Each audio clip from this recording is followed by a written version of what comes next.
에너지의 정치 경제학, 한미 배터리 협력이 가져올 나비 효과, 출처 한국일보, 글쓴이 김연규 한양대 국제학부 교수, 낭독 클리어 코리안. 5월 21일 미국 워싱턴에서 개최된 한미 정상회담 결과 국내 4대 기업인 삼성전자, 현대, SK와 LG가 각각 미국 현지 반도체, 전기차, 배터리 등 첨단 산업에 44조 원이 넘는 투자를 하게 되었다.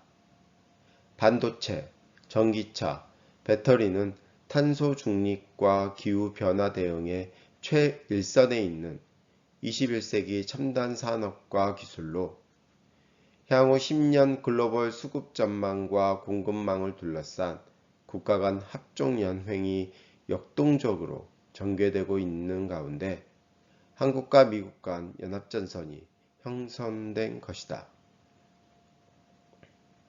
사실 전기차, 재생에너지, 배터리, 반도체는 서로 없어서는 안 되는 한 덩어리의 기술이다. 특히 배터리는 전기차와 재생에너지를 가능하게 하는 중심축이며 반도체는 어제 오늘의 기술이 아니지만 최근 차량용 반도체 부족 사태에서 드러나듯이 전기차에 소요되는 반도체는 내연 기관차의 5배이다. 배터리는 전기차와 전력 그리드에 모두 필수적인 것으로 아직은 90%가 전기차에 소요된다.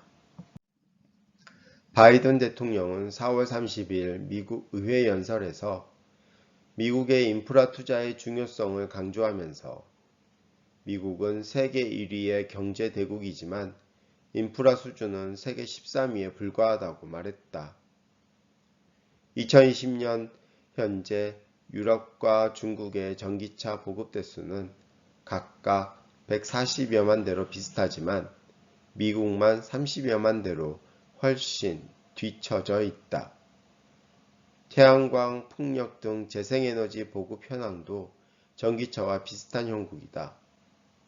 2025년 전 세계 전기차 보급 대수는 1200만 대, 2030년 1억 대를 돌파할 것으로 예측되는 가운데 미국은 전기차와 재생에너지 모두 유럽과 중국을 역전하려고 하는 것이다. 특히 글로벌 배터리 산업은 2025년이면 메모리 반도체 시장 규모를 뛰어넘는 성장세가 예측되는 대표적 산업이 될 것이며 현재는 글로벌 1위에서 10위 기업이 모두 한중일 기업들이다. 지난 10여 년간 전기차, 재생에너지, 배터리 산업의 중심은 생산과 소비가 중국을 중심으로 이루어졌다. 다양한 희소금속과 희토류 등 원료 공급과 중간 가공을 포함하는 글로벌 공급망을 중국이 지배하고 있기 때문에 전기차, 재생에너지, 배터리 산업이 중국을 중심으로 발전하는 결과를 가져왔다. 유럽연합은 이미 2017년에 아시아, 특히 중국에 대한 배터리 의존을 탈피하여 배터리 산업의 통합 공급망을 영내 구축하는 배터리 내재화를 시작하였다. 미국의 배터리 내재화는 미국의 동맹을 활용하는 것인데 일본은 아직 하이브리드 자동차와 내연 기관차 비중이 크기 때문에 한국과 배터리 연합을 형성하는 것은 당연한 결과로 보인다. 근본 한미 배터리 협력은 향후 연관 분야로 파급되는 나비 효과를 가져올 것이다. 한국이 앞서 있는 수소 연료 전지 기술을 활용한 자동차, 선박, 항공기 등까지 포함하는 수소 기반 모빌리티 실현과 제조 공정에서의 수소 경제 실현 등의 한국과 미국의 협력을 기대해 볼 수 있다.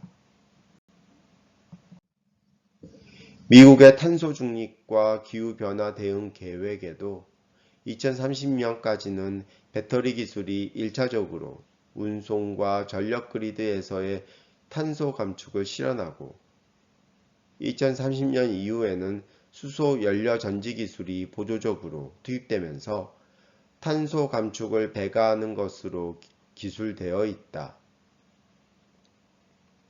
한국 배터리 3사는 글로벌 시장 점유율이 31%에 달하지만 희소금속과 희토류 등 금속 원료를 지나치게 중국의 공급망에 의존하고 있는 치명적인 문제를 안고 있다.